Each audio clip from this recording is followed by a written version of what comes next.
কেউ বলতেছে আসো আসো ওলামা একরাম মাঠে খেলা হবে, কথা কন না ঠিক কিনা? মাঠে খেলা হবে, আসো আসো। হাই হাই, কত বড় নির্বুদ্ধিতার পরিচয়! এ তো দেখি ফেরাউনের জামানার অবস্থা, কারুনের জামানার অবস্থা, হামানের জামানার অবস্থা।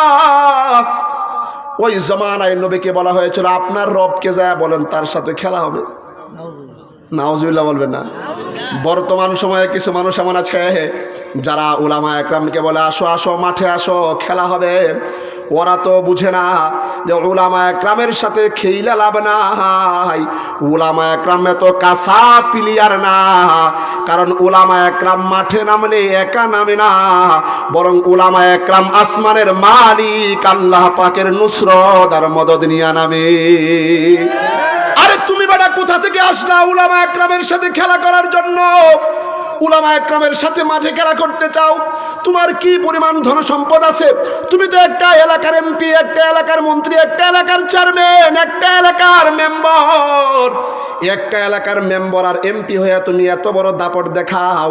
তোমার চাইতে হাজার হাজার টাকা, হাজার হাজার সম্মান, হাজার হাজার ইজ্জত, হাজার হাজার সৈন্যের মালিক ছিল কারুন, ফেরাউন, নমরুদ, হামান। ওরা যখন এই উলামা একরামের সাথে খেলতে এসেছে, মুসলমানের সাথে খেলতে এসেছে, উলামা একরাম মাঠে নামার আগেই আসমানের মালিক তার কুদরতি এমন কিছু জিনিস পাঠায় দিয়েছেন। উলামা একরাম আর নবীরা মাঠে আসা লাগে নাই, আল্লাহ পাকের ওই সামান্য জানোয়ার আর প্রাণীর মাধ্যমে তাদেরকে খতম করে দিয়েছেন। বর্তমান সময়ে যে মানুষগুলো উলামা একরামকে খেলতে বলে, যারা উলামা একরামের বিরোধিতা করে, আপনি তাকায় দেখেন, চায়া দেখবেন এই মানুষগুলোর ভবিষ্যৎ তেমন ভালো না। দেখা গেছে বর্তমান সময়েও যারা খেলবে খেলবে বলে স্লোগান দিচ্ছে, খেলার জন্য প্লেয়ার লাগে। যেই লোকটাকে খেলার জন্য আহ্বান করতেছে ওই লোকের পিছনে হাজার হাজার লক্ষ লক্ষ জনতা রেডি হয়ে গেছে। আর যেই লোক খেলতে চায়, যেই লোক আলেমদের সাথে খেলতে চায়, ওই মানুষের পিছনে যে স্টেজ আছে, স্টেজের মধ্যে চেয়ারের মধ্যে বসার পর্যন্ত লোক খুঁজে তারা পায় না। কথা বলেন ঠিক কিনা? এ আবার খেলবে কোত্থেকে উলামা একরামের সাথে? মুহতারাম হাজরিন, খুব খেয়াল করে বুঝবেন, আসমানের মালিক আল্লাহ পাক রব্বুল আলামিনের নবী যেরকম উম্মতকে জাহান্নামের আগুন থেকে বাঁচানোর চেষ্টা করেছেন, উলামা একরাম যারা হক্কানি উলামা একরাম আছেন, কিয়ামত পর্যন্ত উম্মতকে জাহান্নাম থেকে বাঁচানোর ফিকিরে আছেন, চেষ্টাও করে যাবেন।